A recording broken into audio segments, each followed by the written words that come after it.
Welcome to a journey, a story to be told, where lives and hearts unfold. It's more than just a label, it's our identity.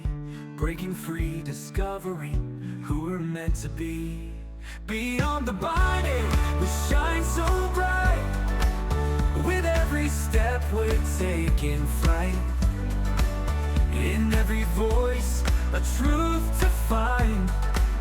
Beyond the binary, we're redefining life.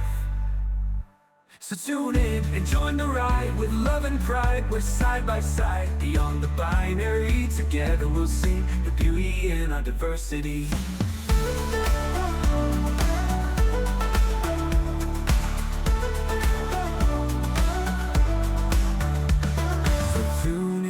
Join the ride with love and pride. We're side by side beyond the binary. Together we'll see the beauty in our diversity. Yeah. The beauty in our diversity. Welcome back to Beyond the Binary. I'm your host Julie and I'm with my amazing host Chloe. Today we're going to discuss a very crucial topic, building friendships and support networks. Yes, thank you, Julie, and welcome back, everyone.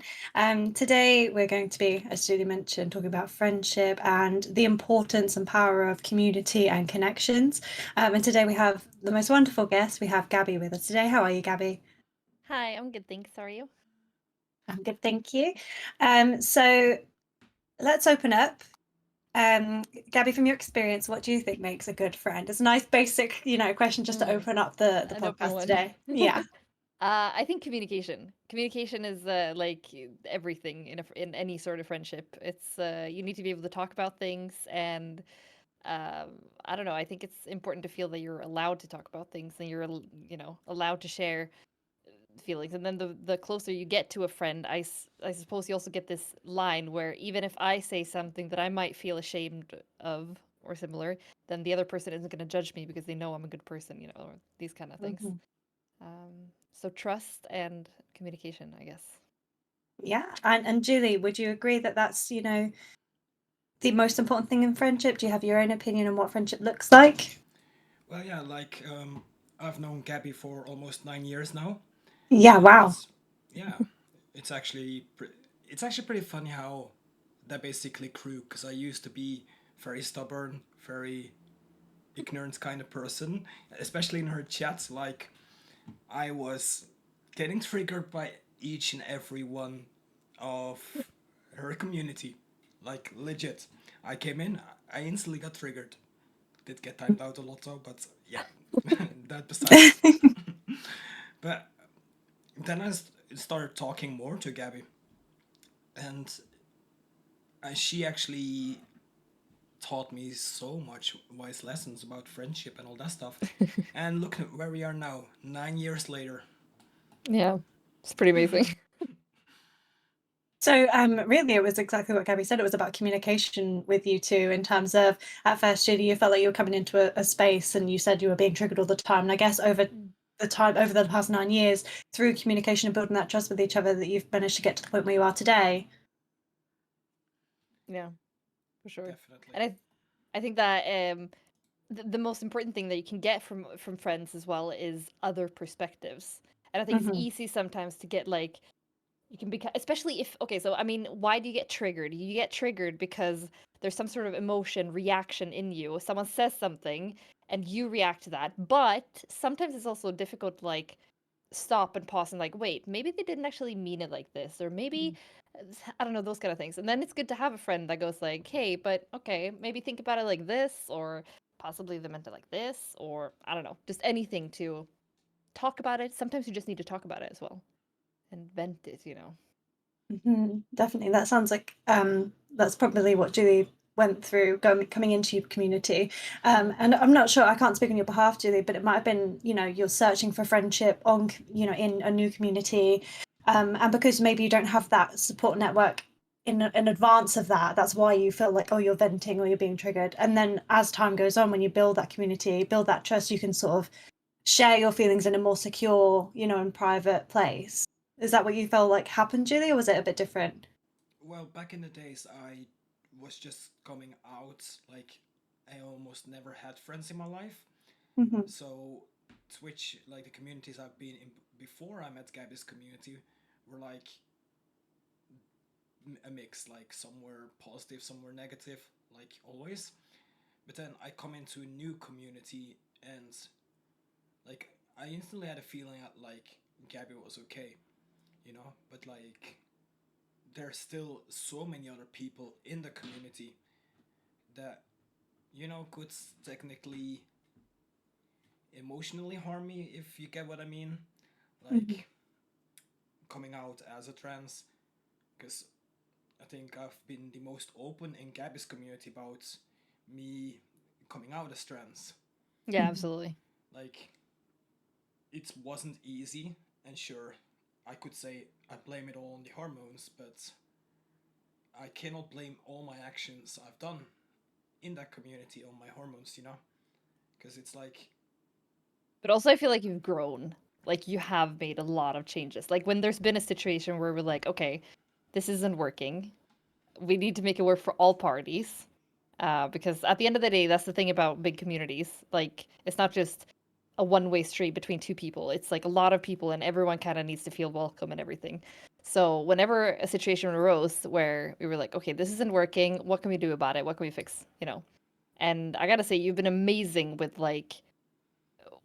actually being open to that feedback. Not everyone is open to those things.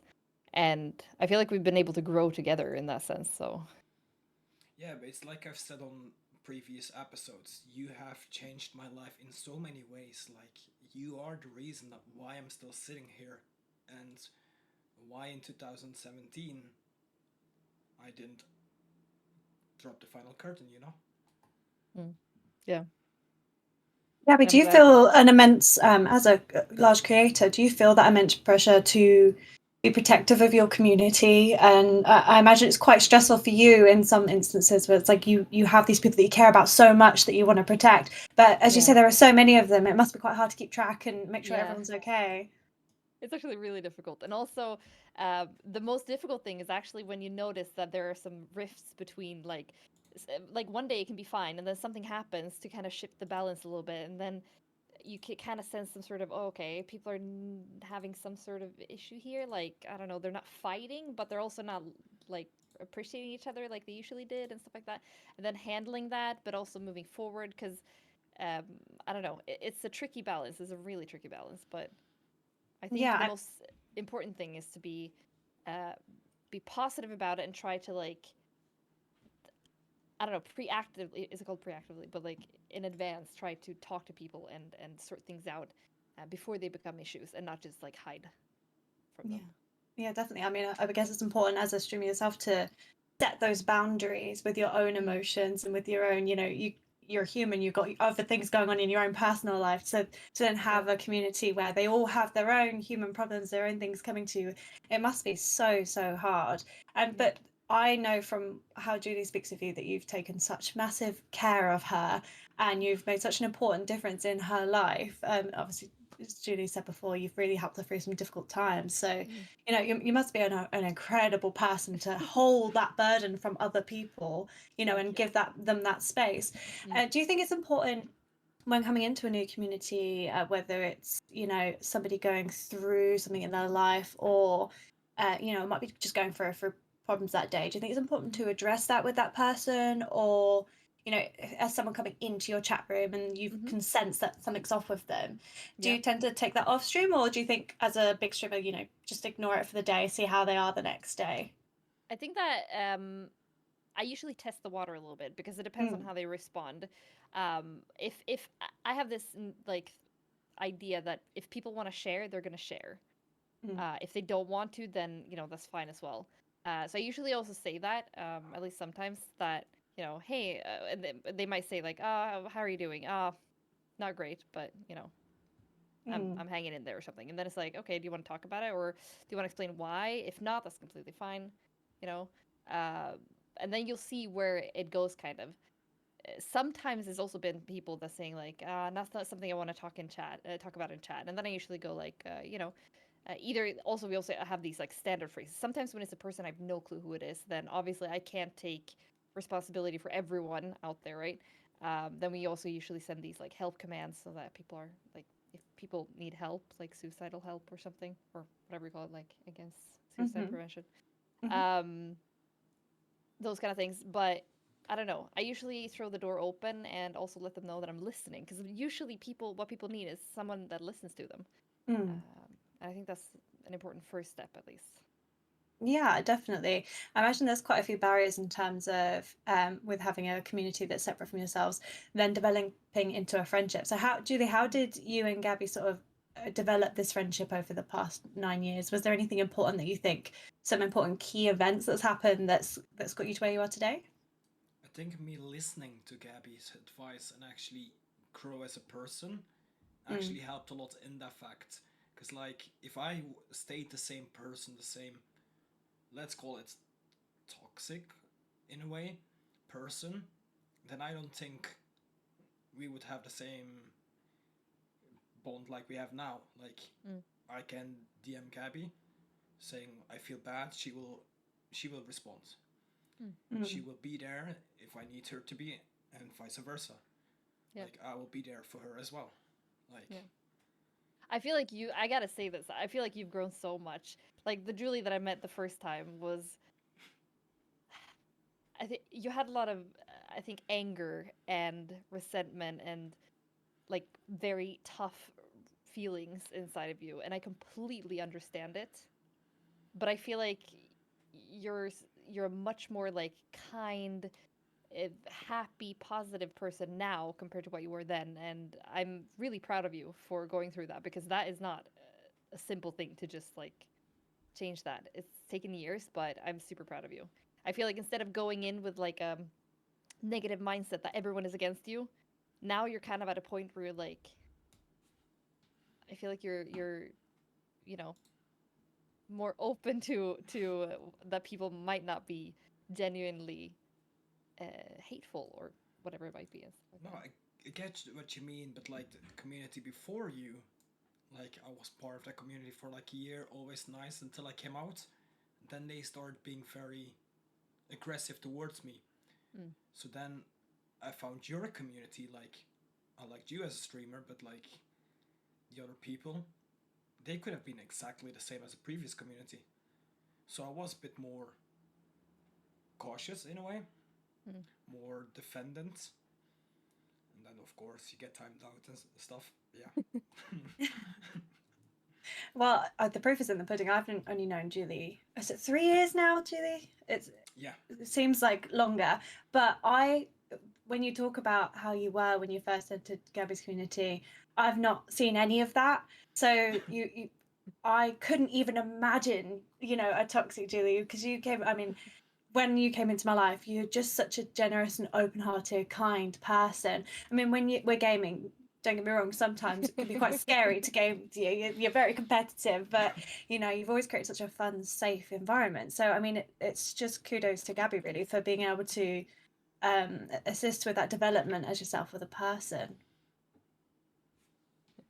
Exactly. Like it's, I would say all Gabbie, but like it's also me. Like I would say Yeah, it's so 40% me, 40% me, 60% Gabbie. Yeah. I mean, I've just been there to like, hey, pause, think about this, and then you've thought about it. And you've made the change. I haven't done I like have the not actual change. always done the change, you know.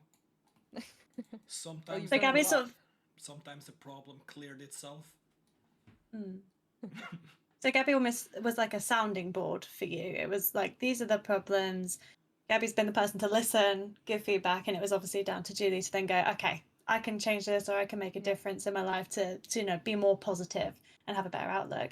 Just great. And it's great that Julie's found that. Gabbie, do you have any advice or tips for people wanting to expand their, community or friendships or make new friends when they are feeling in a certain way that they don't have anyone to support them?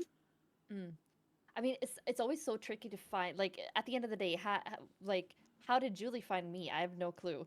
I think once you find them, it's going to be easier to find more communities like it, because they usually like, I mean, a lot of the streamers that I also watch and hang, like the communities that people hang in and stuff, they're usually like-minded. Mm. But it can be tricky to find them in the first place. But I would also ask people for recommendations, you know? If you do Mm. find someone that is nice, ask them, where do you hang out? What do you like? That kind of thing. Because there are a lot of, and there's probably tags on Twitch as well, I think, where it's like, actually, now that I think about it, I It don't would be have a weird tag if for that. there's a tag, I am nice. That would be kind of a weird tag. But yeah, I don't know. It's tricky to find them, I guess. But once you do, I guess that's why the like once you do find them, they become family, because it's it means everything, but they're hard to find. Julie, I'm curious, how did you come across Gabbie for the first time? Do you remember? I actually remember, like, I was in Athena stream, you know Athena. Oh yeah.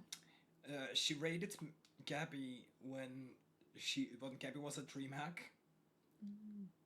I 5 minutes later was timed out.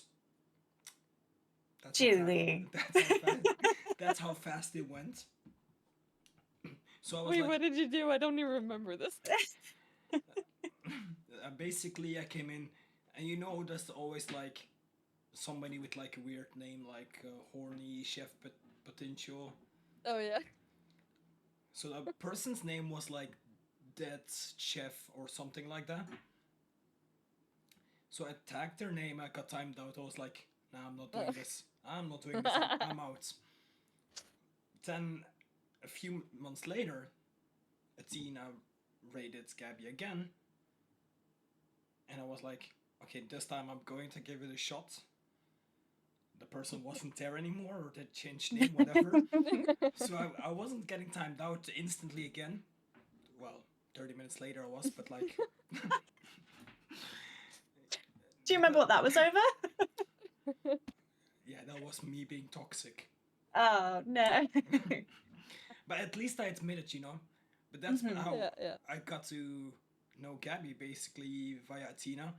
Getting timed out, but like still kept going back. So, Sometimes you gotta be a strong, what do you call it? Like, gotta have rules, you know? hey, I am stubborn. You Not know? okay, stop it. Oh my gosh, that's so funny. I can't believe that you remember that, Julie, from 9 years ago, exactly what happened. Like the circumstances. I know You a must have lot been of so annoyed with that username to remember it to this day. Yeah. I know a lot of details. Like, Gabbie can also confirm. Like, I remember quite a lot of stuff. Like, Yeah. I can say exactly what she wore the first time I met her in real life. Oh my god. I had no clue what I wore. You were wearing your wolf hoodie. Oh, yeah. With the dark blue one. You Yeah. were wearing like black, like kind of legging-ish pants. Oh yeah. And you were wearing a brown jacket. Oh. Yeah. I don't remember having a brown jacket, but Because I remember it because we went to the community dinner at Hema. And you stopped there and you, for some weird reasons, you instantly came to me. yeah. I'm not sure why though. Because, Why not? oh, why did you come instantly to me? Like, it made... I don't Tell you know. off. Yeah. No. What the fuck? Go No. away. No, I don't know. I think it was mostly so like the most important thing for me has always been to make other people feel comfortable. And I know especially at those kind of events, like meetups and stuff from communities, with a lot of people that are they're friends online, but they've never seen each other. Usually a lot of them feel uncomfortable. And since I wasn't comfortable, I was completely fine with being with lots of people and stuff like that. I figured that I was going to be the one like breaking the ice and going up and talking to you and all that. So I tried to do that to be inclusive and like I think breaking that first barrier, and then it's easier for people to like I get into the group. don't think that really worked with me because I'm very shy, distant person, especially at the dinner. True. Because eventually we were talking through Snapchat. Yeah. Oh yeah, I remember that. I'm actually surprised that like and impressed that you dare going to an event like that when when you do feel so uncomfortable in that situation. Like that is really pushing yourself and challenging yourself and everything.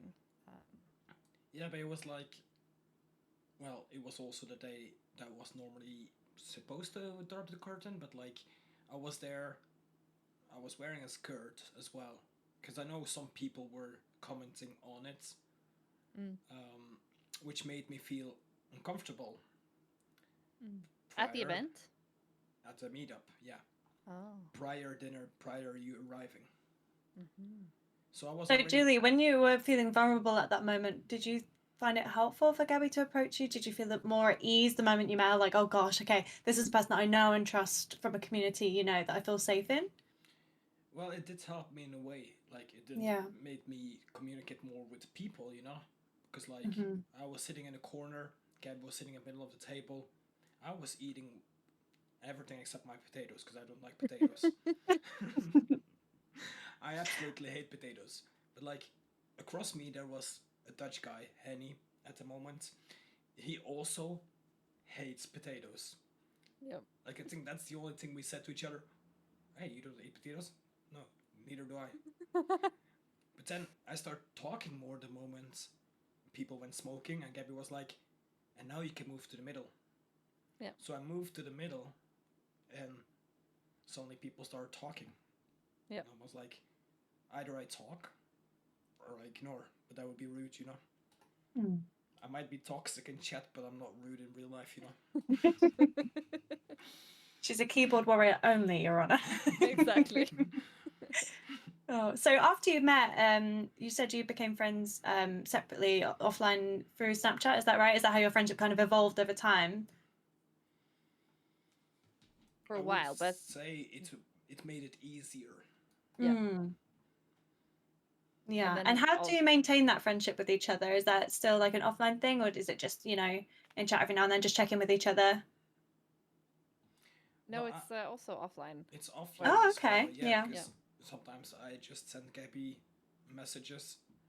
Yep. Like, we talk about random shit. Like, for example, a few days Sometimes ago. you drop by in Sweden as well. Yeah, I dropped by in Sweden as well. Like, Wow. randomly, hey Gabby, Yeah. I think there's sushi delivery at your door. Yeah, I didn't order exactly. sushi. Literally have her knocking on my door and she's like standing there with sushi. I'm like, what? And she didn't even know I was coming with sushi. Yeah. Oh, that's wonderful. So how do you, obviously friendship and maintaining friendship is super important. Now that you know each other and you know each other's, you know, journeys and what you're going through, how do you make sure offline, like you're checking in with each other to make sure that you're okay? And is there any, you know, coping mechanisms or, you know, friendship maintenance tips that you can give to people in terms of just keeping that friendship alive and not just, you know, ghosting each other, as is so common on the internet these days? I think Gabby knows exactly when I'm feeling down. Because Yeah. she can tell it by the I way notice it. how I'm writing something Yeah. in her Discord. She instantly DMs me like, okay, What's up? what's up? Yeah. Like, instantly. Like, Yeah. I don't know. Yeah, I don't know if that's a perceptive thing for like something that I have or but I tend to notice when people change the way that they write things. Either if they're you can tell that they're a bit easier triggered or if they're maybe a bit snappier in their responses or I don't know, they feel a bit sad Or or when something. you I don't lost the F1 race. Yep. know. Quite common for Lewis these days, isn't it, Julie, to be losing those? Let's Ay, not ay, talk ay. about that one, okay? Sorry. Dear me. So it sounds like Gabby, you're quite an empath. Is that quite daunting for you to have so many people and to know, you know, kind of just by how they talk or how they type, like, oh, they're having a bad day? Is it quite going into like, oh gosh, how do I approach this? How do I check in on this person without triggering them? How would you go about that? That's a good question, actually. I think that depends on person to person because Mm. some people I know I need to be a bit more careful with. Yeah. But usually I try to just ask open questions. Like, is everything all right? You know?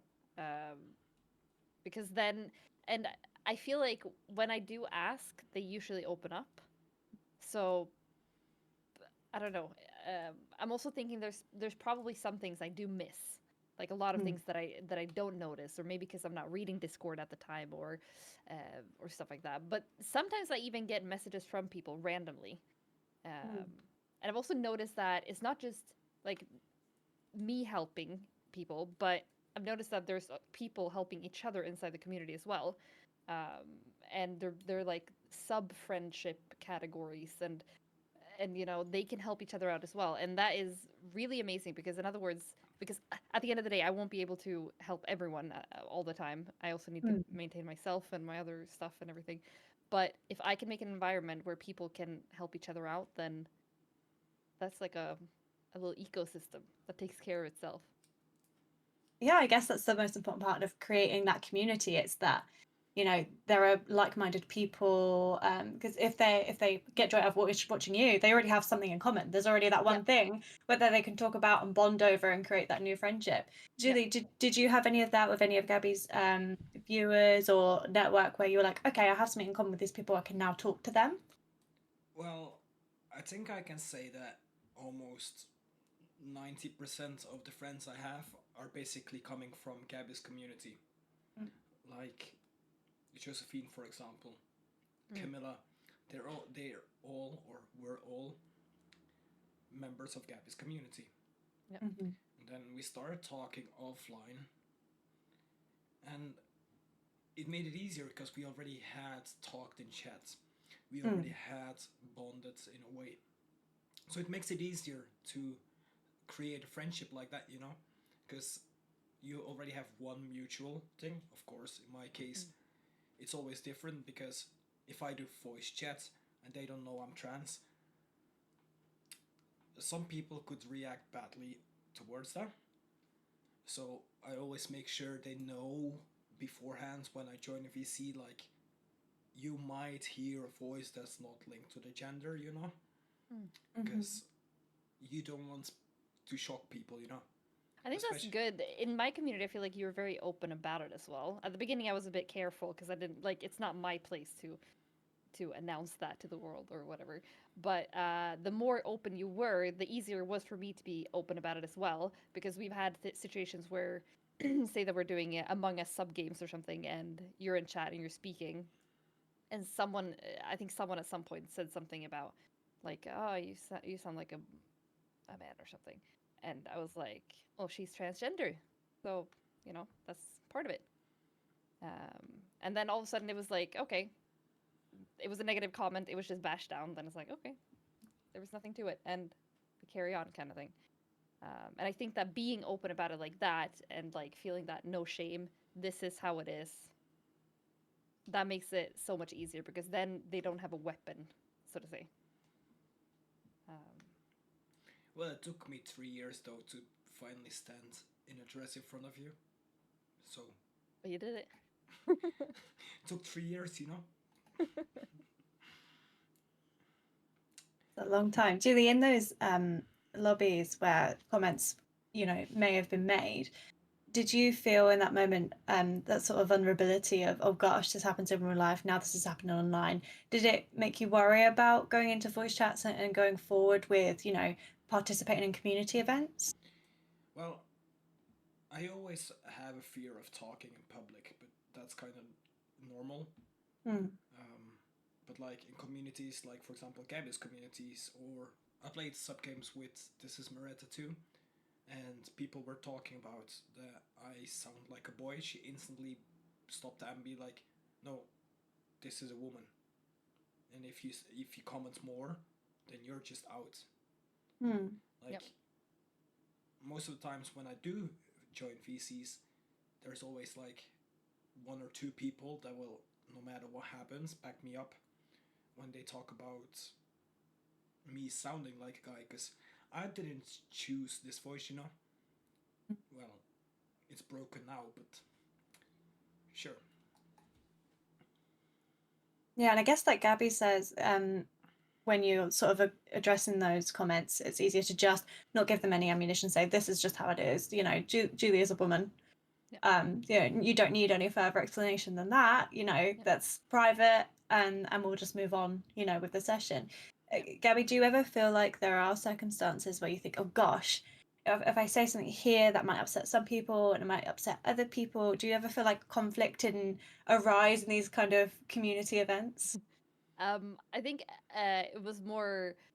I don't. I don't know. I've always been pretty open about like. Personally, I don't really care whatever it is. Like Mm, people can have a sexuality or they can have a. I don't really care. I mean, mm. you're here for you, and if you're a nice person, then I like you. If you're toxic, then get out. You know. Like you That's did with kind of Julia a couple of times. yeah, exactly. And then I give people chances. I like giving people chances because first and foremost, they need to know what to change, right? Otherwise, we're not going to get any better, right? Mm, So I like telling them that this is how I feel and this is how I perceive it. I don't appreciate it. Please consider this. If they're not open to listening, then they're not welcome here. Then I'll just ban them, you know. Or if they are open to listening, then you know, let's keep talking. yeah. But it is difficult to know how to phrase yourself sometimes, and I guess like the more I've streamed, the better I'm getting at it. Um, Mm, but I think at the end of the day, the most important thing is intention. Even if you accidentally say something wrong, I think I've one time, I think actually, um, that wasn't really meant as an insult though. But I think I've called you bro or something sometime, Julie. But that wasn't meant as like it wasn't meant to mm, insinuate gender. It meant like yo bro, hi, like that kind of thing. And then I mm. realized shit, this might have been a bad thing to say. But then you apologize and like sorry, I didn't mean it like that, Yeah, you you know. DM'd me afterwards. Yeah, exactly. Um but and that's the most important thing, like intention, right? I also know that we've had you've talked about situations before, Julie, where and there's one thing where say someone picks up her ID, right, and they're like, oh, they see the name and then you know, sir, and I mean, once okay, that might be like a mistake or whatever, but if you keep doing it, that's obviously even after being told that no, sorry, I'm not a sir, I'm a miss or Mrs. Especially Mm. since Um, it's on my ID that you're holding. Like on my yeah, ID, it states that I'm a woman. Like if you yeah. ask my birth certificate, it states I'm born as a woman. Mm. Mm. But there are occasions when they ask my ID, they're still like, sir, sir, Yeah. sir. And I'm like, no, it's not sir. And then they say, okay, sir. Like, Yeah, then it's just meant as a mean negative thing, like but yeah. But at the end of the day, when you do communicate, I think the most important thing, you can make mistakes, uh, apologize, move on, and like try to do better, basically. Yeah, and I guess as you say, going in with good intentions and being able to give feedback to, in friendships. I guess quite a lot of people are quite might be scared in any kind of friendship to say, oh, actually, what you said hurt my feelings, or oh, actually, did I hurt your feelings? I feel like you did. That openness and vulnerability to have that conversation and change, I think is Mm. really important in friendships. Yeah. Julie, Yeah, have 'cause- there ever been? Sorry, go ahead, Gabby.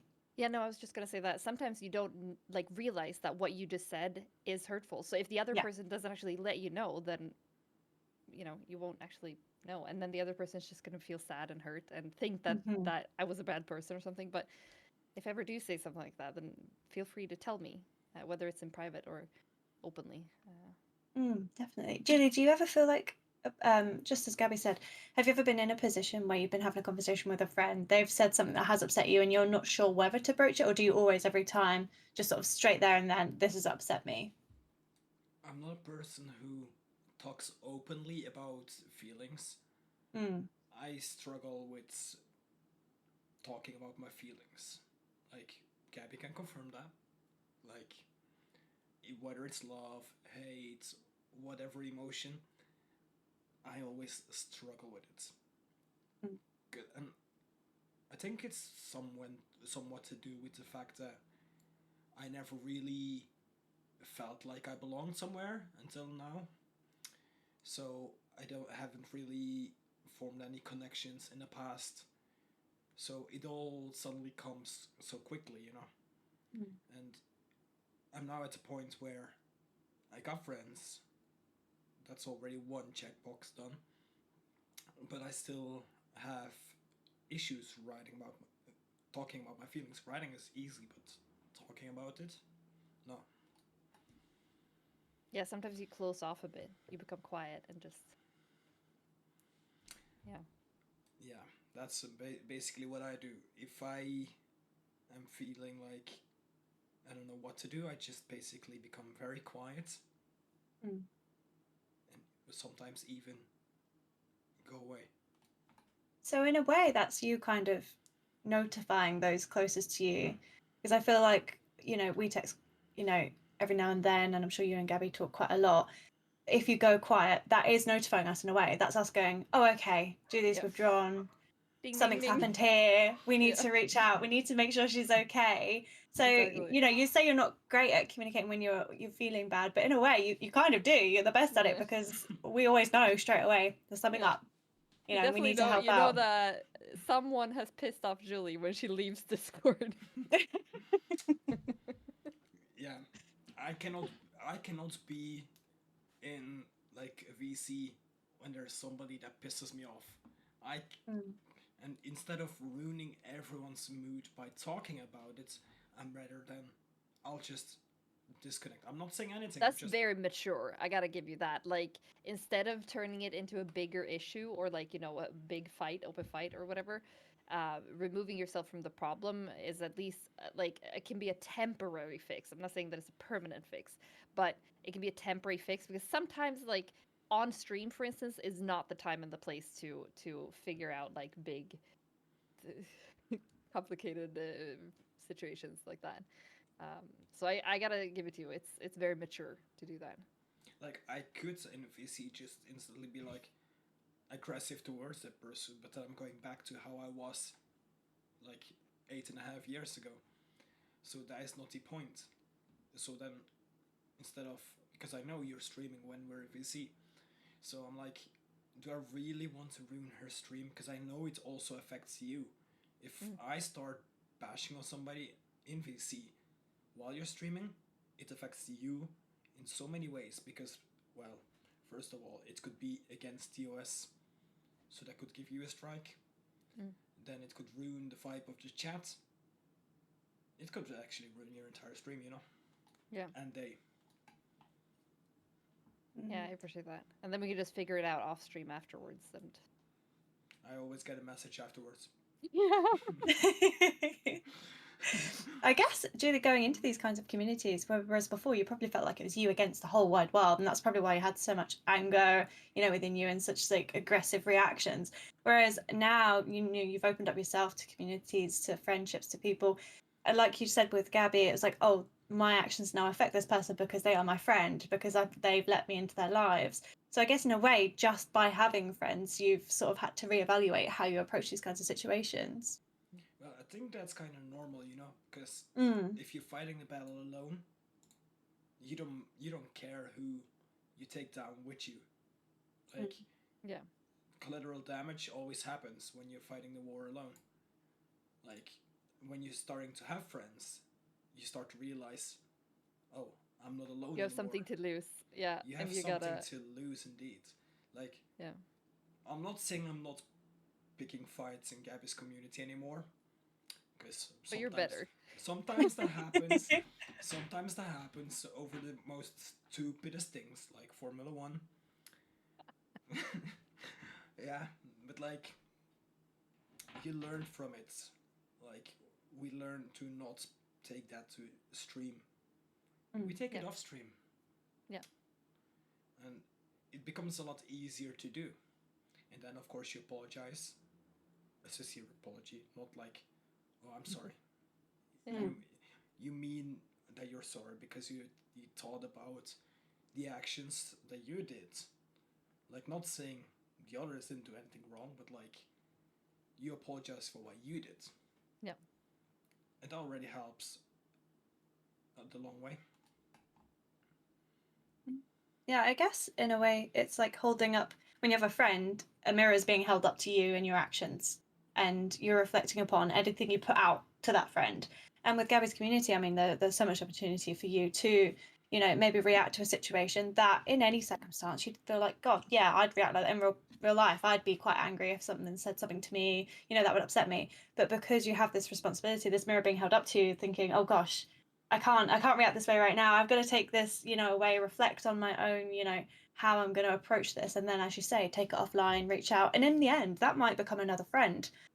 Person might go, oh, actually, now I see your way of thinking. Now I see your point of view.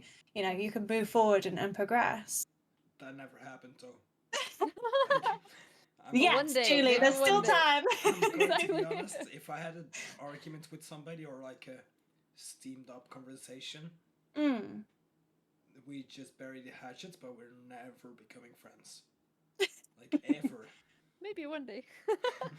No, but Never say never. You have seen it before, Gabbie. Yeah. I could give some names, so I'm not going to do it. But like, Yeah. there have been several occasions where we just decide to end up burying the hatchets, but we're not friends. Yeah. And that's completely fine. I mean, at the end of the day, we don't have to like everyone. We're all different people, and we're compatible in different ways. So, I think that's completely fine.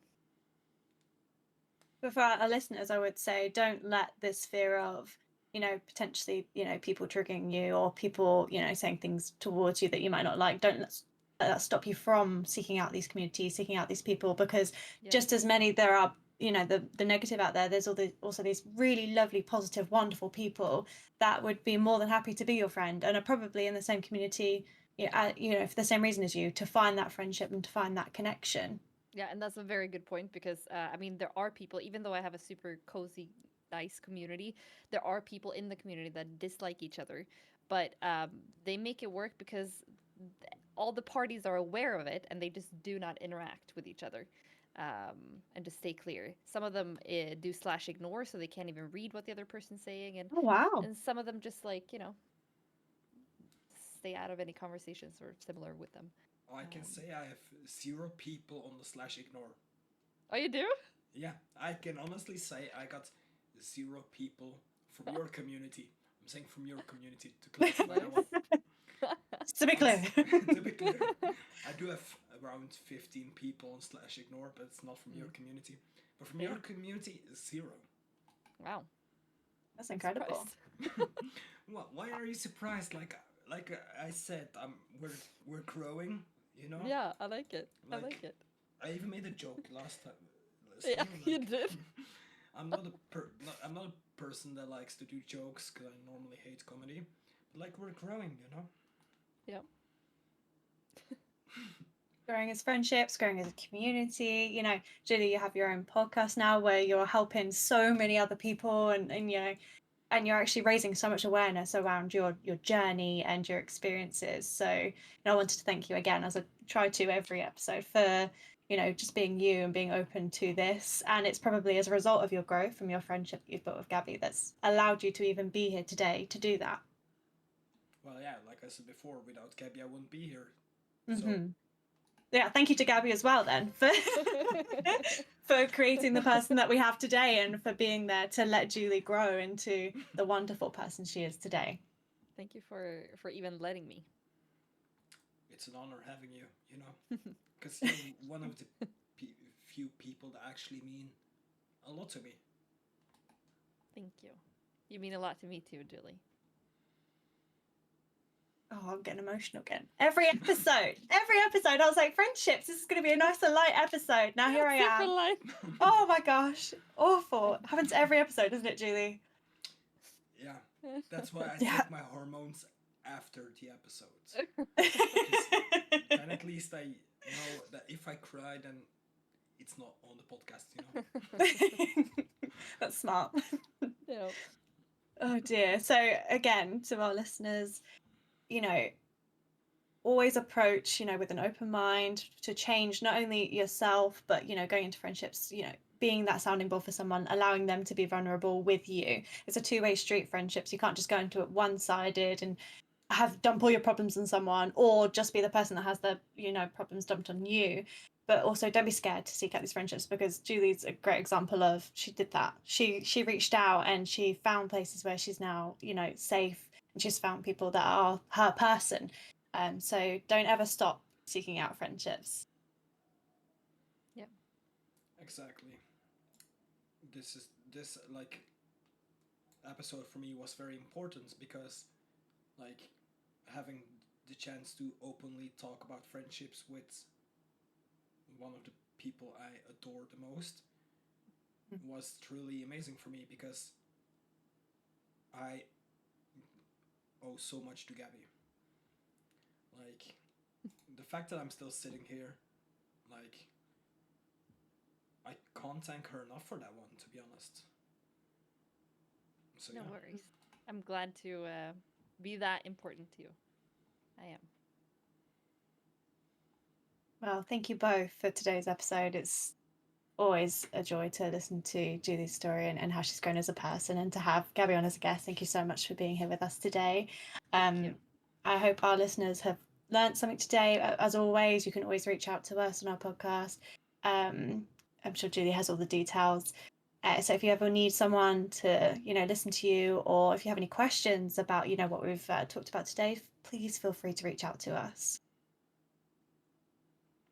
Yeah, thank you all for watching, and we'll gladly see you next week. Bye bye. Thank you. Bye. Bye.